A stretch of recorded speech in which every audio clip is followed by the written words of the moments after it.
2 trips, but they're gonna have to carry it from the car to the stairs. Yeah. And here we'll just use the stairs to go in.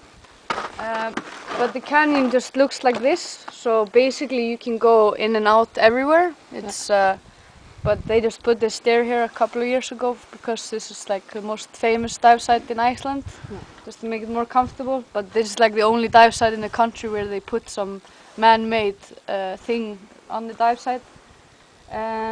So this is one of a kind dive site in the world because of the visibility.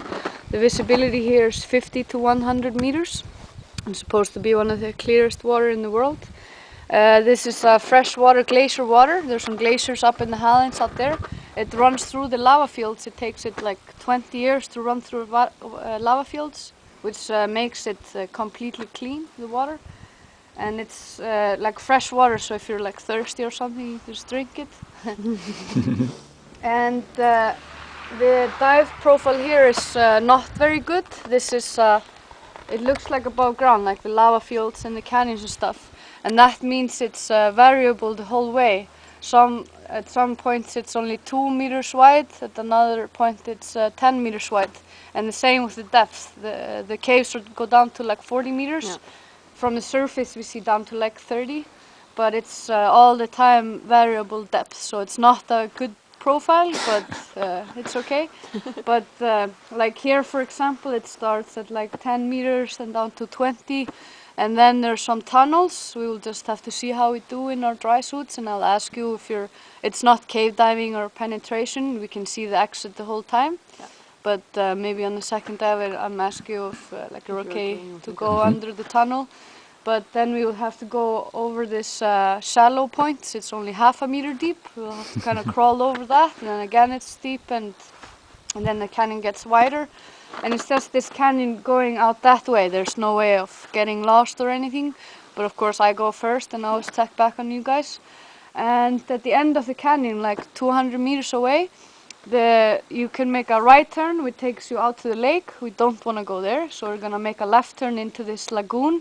We call it the Blue Lagoon. It's just like a big lagoon shape thing, and there's a current going with the canyon this way. Because of the non-stop water stream coming in here, the current is taking us that way. It's not very strong. You don't feel it that hard when you're swimming out, but at the time point you feel the stream is going to take you to the lake, so you have to make the left turn to make it into the lagoon. So I'll let you know and notice, like, go to the left, and we're gonna turn here and to the left. Just make the turn and like start swimming. Yeah. But when you're going this way, we kind of like just like floating. Okay. It's just a small stream.